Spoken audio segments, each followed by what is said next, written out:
So now we're going to tackle this problem that we've been building up to, which is writing down some integral or a Fourier transform that will calculate the propagation of a wave in the presence of dispersion.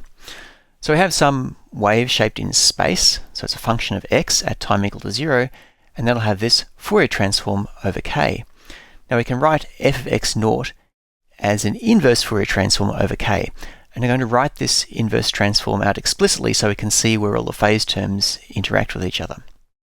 To find the shape of the wave in space at some later time t, we need to rotate all of these phase terms here with the correct phase, and the correct phase is given by the frequency omega. So we add the phase rotation term e to the negative I omega t into our integral, and so each of these terms here is being rotated by some phase that depends on omega. Well, what is omega? In the case where we have no dispersion, omega is directly proportional to k, and the constant of proportionality is the speed of the wave c. Substituting this in, we get this integral here, and we can look at this and go, well, that's actually just a phase rotation that is linear in k, and we can use the shift theorem to immediately write down the shifted waveform. And so we can see that the waveform, the initial waveform, f of x naught, is just being shifted along the x-axis at the speed c. Now the notation here is a little clunky because I'm expecting some function of x and t, and here I do have a function of x and t, but the dependence on time is trivial and just pops up in the x part here and is just shifting it along in space. And so I've left this one as 0, so apologies for this kind of weird notation here. What this is saying is that the initial waveform does not change shape and it's just shifting along the x-axis at the speed c. When we get to something that has dispersion, we can't do it like that. So we're going to write omega as a function of k, and this is a now more complicated function of k rather than this sort of trivial example here. So we can write out our function of x, f of x and t, as this inverse Fourier transform, where now the phase shift here will depend on omega, but omega is a function of k, and that depends on the physics of the situation.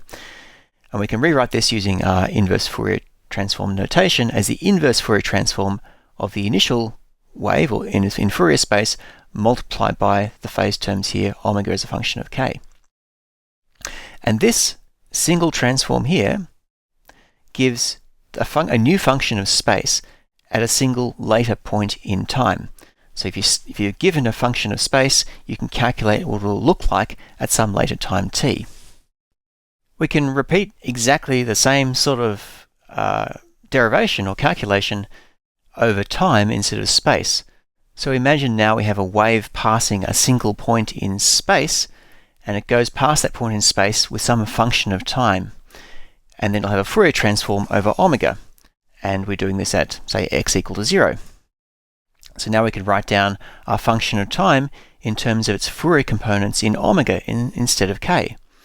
And to find the shape of the wave at some point in space, then we must rotate each omega with the correct phase, and the phase will depend on k. So we add the phase rotation here in terms of k.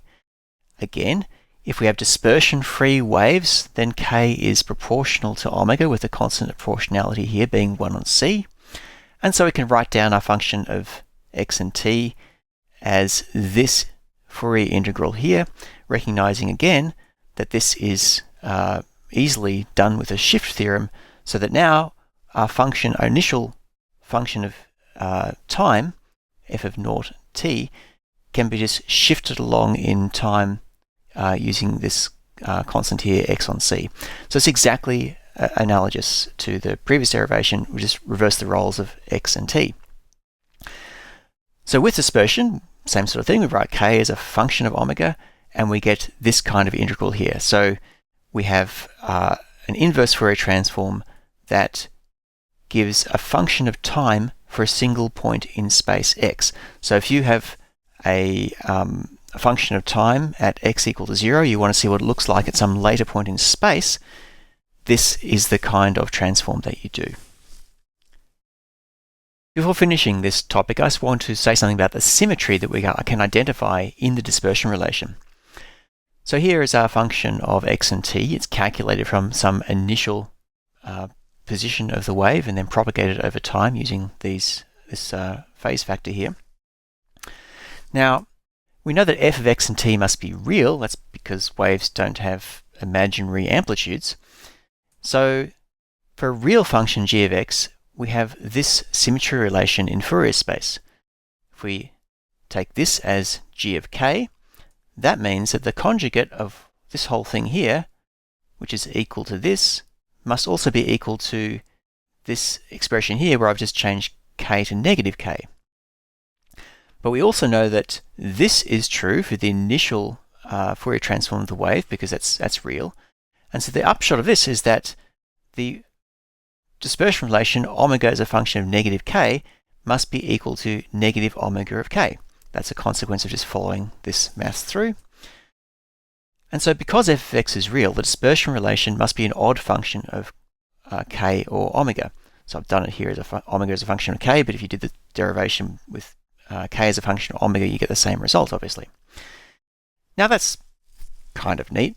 There's a lot more one can say about the properties of the dispersion relation, and causality actually puts really firm constraints on what a dispersion relation is allowed to look like, and this comes in the form of the Kramers-Kronig relations. Now, there's some details of how this works on chapter 16 of STEC if you're interested. It's beyond the scope of this course, but if you do advanced electromag, so that's Phys 3102, then Kramers-Kronig will be explored in more detail.